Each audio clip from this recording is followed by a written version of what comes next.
میں تمہیں حسان بن ثابت کے اشعار نہ سناؤں؟ اللہ کے نبی کے صحابی ہیں حسان بن ثابت، اللہ کے نبی کے حسن کے بارے میں 2 اشعار پڑھے۔ آج کے جتنے شعر اکٹھے کر لیے جائیں حسان کی جیب میں آ جائیں۔ کیا فرمائے حسان بن ثابت؟ وَأَحْسَنَ مِنْكَ لَمْ تَرَ قَطُّ عَيْنِي، حسان فرمائے میری آنکھ نے اللہ کے نبی جیسا حسین چہرہ نہیں دیکھا۔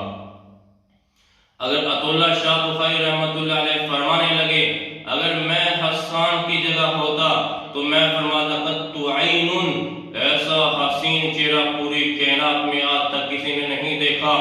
وَأَجْمَلَ مِنْكَ لَمْ تَلِدِ النِّسَاءُ، ایسا حسین چہرہ کسی ماں نے نہیں جنا جیسے اللہ کے نبی حسین تھے۔ خُلِقْتَ مُبَرَّأً مِنْ كُلِّ عَيْبٍ، ہر عیب سے پاک ہیں، کوئی عیب کوئی نہیں۔ كَأَنَّكَ قَدْ خُلِقْتَ كَمَا تَشَاءُ، یہ شعر ایسا ہے جیسے حسان نے اللہ کے نبی کو اللہ کے سامنے کھڑا کر دیا۔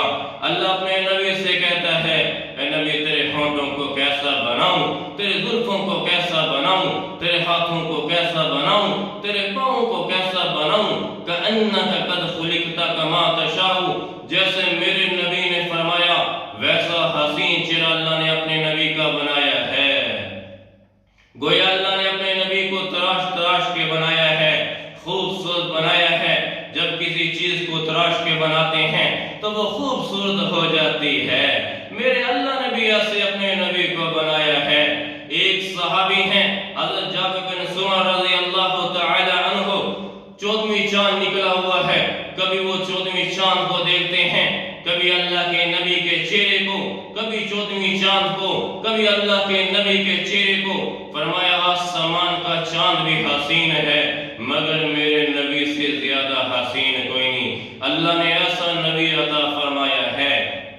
امام غزالی رحمہ اللہ کے نبی کے بارے میں اشعار لکھ رہے ہیں بلغ العلا بکمالہ، کشف الدجا بجمالہ، حسنت جمیع خصالہ۔ یہاں آ کر رک گئے، آگے نہیں پتا آگے میں کیا لکھوں۔ اللہ کے نبی کی خواب میں زیارت ہوئی، اللہ کے نبی نے فرمایا آگے لکھو صلو علیہ وآلہ، صلو علیہ وآلہ۔ اللہ نے ایسا خوبصورت نبی عطا فرمایا ہے۔ میرے بھائیوں دوستو، اللہ کے نبی کی غلامی میں ڈھل جاؤ،